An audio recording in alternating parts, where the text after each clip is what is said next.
Cuando uno ha visto a un chiquilín reírse a las 2 de la mañana como un loco, con una fiebre de 42 grados, mientras afuera ronda un yacyyateré, se adquiere de golpe sobre las supersticiones ideas que van hasta el fondo de los nervios. Se trata aquí de una simple superstición. La gente del sur dice que el yacyyateré es un pajarraco desgarbado que canta de noche. Yo no lo he visto, pero lo he oído 1000 veces. El cantito es muy fino y melancólico, repetido y obsediante, como el que más. Pero en el norte, el yacyyateré es otra cosa. Una tarde, en Misiones, fuimos un amigo y yo a probar una vela nueva en el Paraná, pues la latina no nos había dado resultado con un río de corriente feroz y en una canoa que arrasaba el agua. La canoa era también obra nuestra, construida en la bizarra proporción de 1:8, pero estable, como se ve, pero capaz de filar como una torpedera. Salimos a las 5 de la tarde, en verano. Desde la mañana no había viento. Se aprontaba una magnífica tormenta y el calor pasaba de lo soportable. El río corría untuoso bajo el cielo blanco. No podíamos quitarnos un instante los anteojos amarillos, pues la doble reverberación del cielo y agua enceguecía. Además, principio de jaqueca a mi compañero, y ni el más leve soplo de aire. Pero una tarde así, en Misiones, con una atmósfera de esas tras 5 días de viento norte, no indica nada bueno para el sujeto que está derivando por el Paraná en canoa de carrera. Nada más difícil, por otro lado, que remar en ese ambiente. Seguimos a la deriva, atentos al horizonte del sur, hasta llegar al Tellecuaré. La tormenta venía. Estos centros de Tellecuaré, tronchados a pico sobre el río en enormes cantiles de asperón rosado, por los que se descuelgan las lianas del bosque, están profundamente en el Paraná, formando hacia San Ignacio una honda ensenada, a perfecto resguardo de viento sur. Grandes bloques de piedra desprendidos del acantilado erizan el litoral, contra el cual el Paraná entero tropieza, remolinea y se escapa por fin aguas abajo, en rápidos agujereados de remolinos. Pero desde el cabo final y contra la costa misma, el agua remansa lamiendo lentamente el Tellecuaré hasta el fondo del golfo. En dicho cabo, y a resguardo de un inmenso bloque para evitar las sorpresas del viento, encallamos la canoa y nos sentamos a esperar. Pero las piedras barnizadas quemaban literalmente, aunque no había sol, y bajamos a guardar en cuclillas a orilla del agua. El sur, sin embargo, había cambiado de aspecto. Sobre el monte lejano, un blanco rollo de viento ascendía en curva, arrastrando tras él un toldo azul de lluvia. El río, súbitamente opaco, se había rizado. Todo esto es rápido. Alzamos la vela, empujamos la canoa y bruscamente, tras el negro bloque, el viento pasó raspando el agua. Fue una sola sacudida de 5 segundos y ya había olas. Remamos hacia la punta de la restinga, pues tras el parapeto del acantilado no se movía aún una hoja. De pronto cruzamos la línea, imaginaria, si se quiere, pero perfectamente definida, y el viento nos cogió. Véase ahora, nuestra vela tenía 3 metros cuadrados, lo que es bien poco, y entramos con 35 grados en el viento. Pues bien, la vela voló, arrancada como un simple pañuelo y sin que la canoa hubiera tenido tiempo de sentir la sacudida. Instantáneamente el viento nos arrastró. No mordía sino en nuestros cuerpos. Poca vela, como se ve, pero era bastante para contrarrestar remos, timón, todo lo que hiciéramos. Y ni siquiera de popa, nos llevaba de costado, borda tumbada como una cosa náufraga. Viento y agua ahora.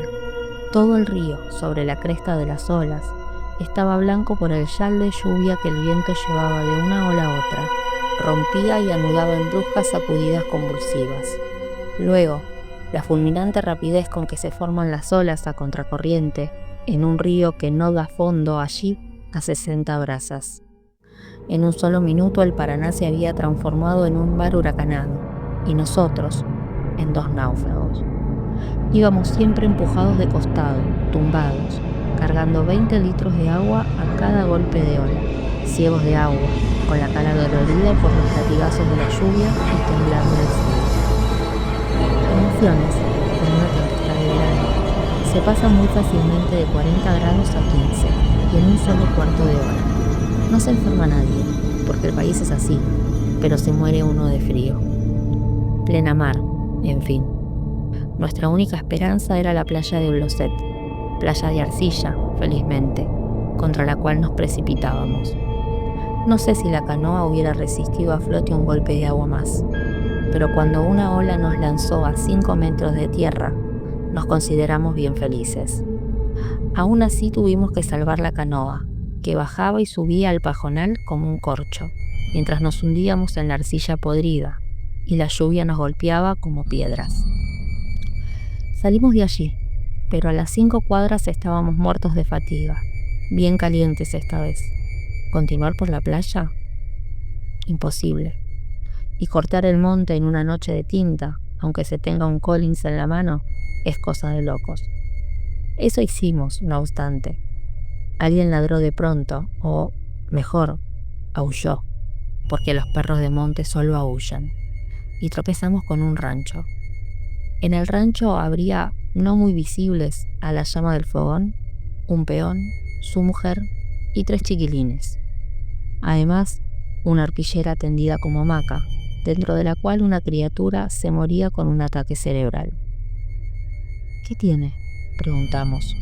Es un daño, respondieron los padres, después de volver un instante la cabeza a la arpillera.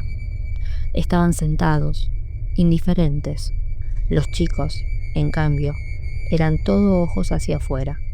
En ese momento, lejos, cantó el Yacyyateré. Instantáneamente los muchachos se taparon la cara y cabeza con los brazos. ¡Ah! El Yacyyateré, pensamos. Viene a buscar el chiquilín. Por lo menos lo dejará loco. El viento y el agua habían pasado, pero la atmósfera estaba muy fría. Un rato después, pero mucho más cerca, el Yacyyateré cantó de nuevo. El chico enfermo se agitó en la hamaca. Los padres miraban siempre el fogón, indiferentes. Les hablamos de paños de agua fría en la cabeza. No nos entendían, ni valía la pena por lo demás. ¿Qué iba a hacer eso contra el Yacyyateré? Creo que mi compañero había notado, como yo, la agitación del chico al acercarse el pájaro. Proseguimos tomando mate, desnudos de cintura arriba, mientras nuestras camisas humeaban secándose contra el fuego. No hablábamos, pero en el rincón lóbrego se veían muy bien los ojos espantados de los muchachos. Afuera, el monte goteaba aún. De pronto, a media cuadra escasa, el Yacyyateré cantó. La criatura enferma respondió con una carcajada. Bueno, el chico volaba de fiebre porque tenía una meningitis y respondía con una carcajada al llamado del Yacyyateré. Nosotros tomábamos mate, nuestras camisas se secaban. La criatura estaba ahora inmóvil, solo de vez en cuando roncaba, con un sacudón de cabeza hacia atrás. Afuera, en el bananal esta vez, el Yacyyateré cantó. La criatura respondió enseguida con otra carcajada.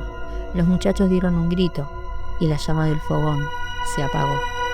A nosotros, un escalofrío nos corrió de arriba a abajo. Alguien, que cantaba afuera, se iba acercando, y de esto no había duda. Un pájaro, muy bien, y nosotros lo sabíamos. Y a ese pájaro que venía a robar o a enloquecer a la criatura misma respondía con una carcajada a 42 grados. La leña húmeda llameaba de nuevo, y los inmensos ojos de los chicos lucían otra vez.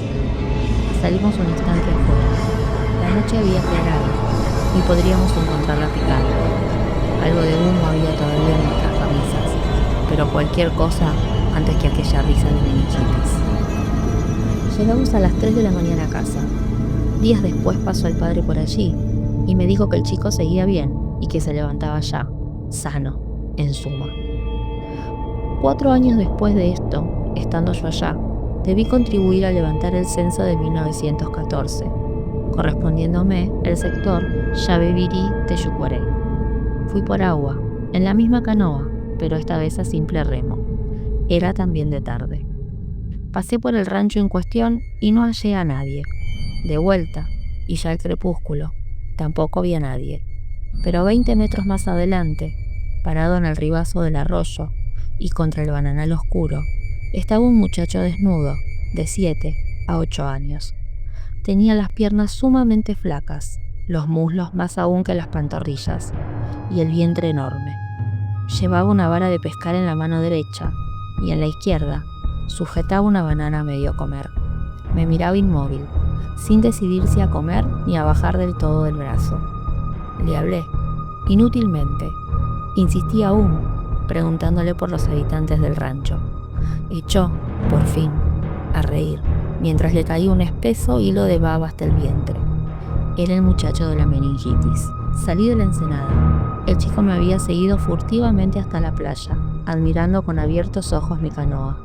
Tiré los remos y me dejé llevar por el remanso, a la vista siempre del idiota crepuscular que no se decidía a concluir su banana por admirar la canoa blanca. El Yacyretá de Horacio Quiroga.